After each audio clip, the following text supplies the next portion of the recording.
He wrote a Pennsylvania German language column for the Allentown Morning Call, and remember that's something that we see pretty commonly in this area. Thomas Harder was a very famous writer using the pseudonym of Boonestiel, and Troxel used the pseudonym of Pumpernickel Bill. It was his idea to have the Groundhog Lodges, but he was doing a lot of other things.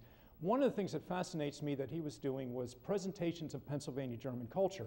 He wrote a play, presumably set about 1900, in which you had a Pennsylvania German family, and they would talk about different things they did, different activities they had, different tools they used, and he put that play on at different kinds of festivals, at folk festivals. In fact, he went to the World's Fair in New York in 1939 and 1940 and put that demonstration on. And Troxel was a person who was starting to move into an area where Pennsylvania Germans not only build a certain kind of pride amongst themselves, but they start to show their culture, demonstrate their culture to outsiders. And a very important figure. This is another important person, Thomas Brendel. He was a Reformed pastor as well, a German Reformed pastor. It's now, by the way, United Church of Christ. He was born in Schaefferstown, and I think there might be a Humanities on the Road. It's going to be down in Schaefferstown. He was born in Schaefferstown. He had several churches. He actually, I think he had one church near here for a couple years, and then spent a lot of time in Egypt, which actually is near Whitehall in Allentown. It's not in the Middle East, and he had a church there. He was Troxel's very close associate and close friend. I don't know if you noticed, he was the author of the first play that was at the Groundhog Lodges. He was a fairly popular speaker at Groundhog Lodges. One of the things that Brendel did was, as he went amongst his parishioners, he started collecting notes about Pennsylvania German culture. And eventually he started in 1936. By the time of his death, I think about 1966, he had 90 notebooks of notes about Pennsylvania German folk culture. This is probably maybe it is the best comprehensive collection of Pennsylvania German life.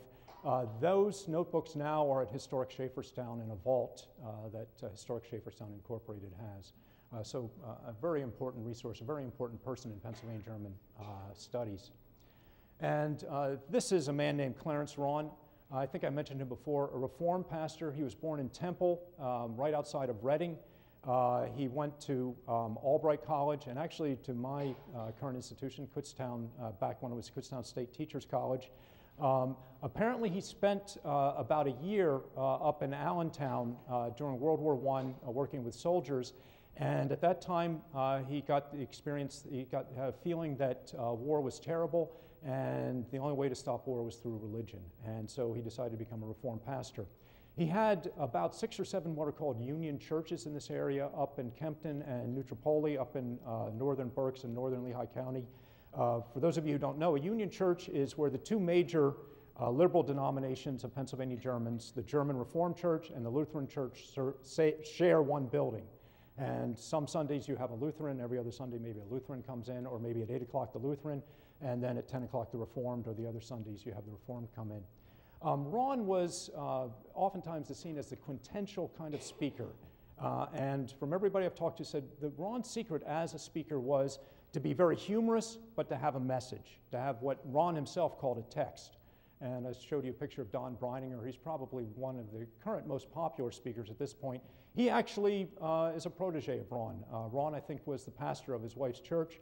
Rawn was the person who encouraged Donnie to become a speaker at the Versammlings and Groundhog Lodges. And Don told me one of the things Rawn always emphasized was be humorous, but also have a message. And Rawn himself, again, Church Pennsylvania Germans, he was, a very, in many respects, progressive kind of person. His daughter told me he used to work with crystal radios when radios first came out. He wasn't against technology.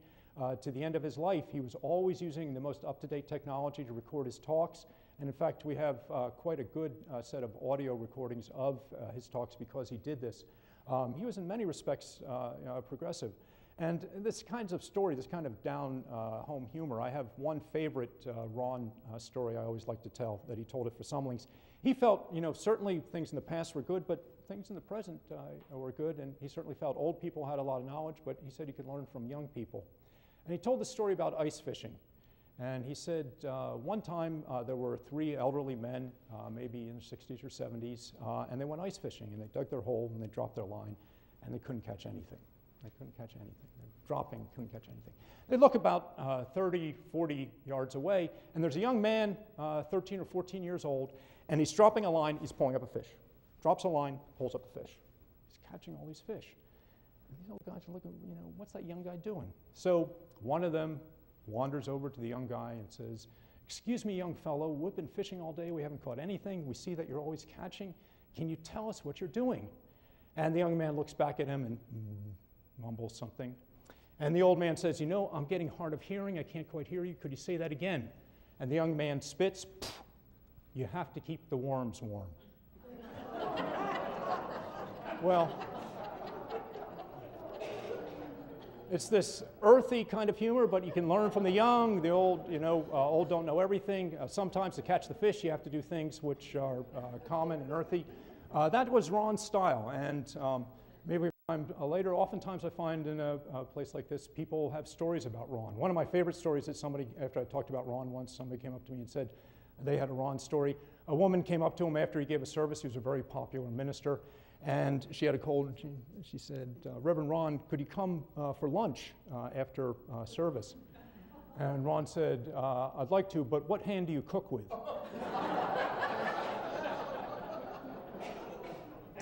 One of the things going on at this time was not just groundhog lodges, but a lot of other things. And we start seeing folk festivals. Actually, folk festivals in the late 20s and early 30s start to become more popular nationally in the United States. They don't go back really to much earlier than that, but you start seeing, oftentimes centered around songs, people performing songs about different cultural regions, especially the mountain regions, especially Tennessee, West Virginia, places like that.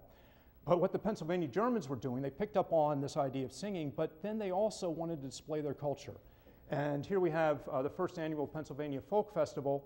The organizer was a guy named George Corson, who was writing for the Allentown Morning Call at the time and knew William Troxell. And actually what he asked Troxell to do was put on a presentation of Pennsylvania German culture.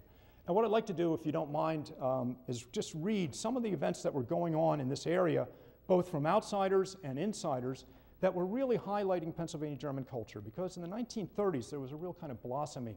Don Yoder, who I think is really the preeminent scholar of Pennsylvania German studies, he says, you know, there are three kinds of Pennsylvania Germans really. There are what he called Germanizers. This was a small group. They felt that Pennsylvania Germans should go back to Germany, High German, emphasize that. There were Americanizers who argued for assimilation.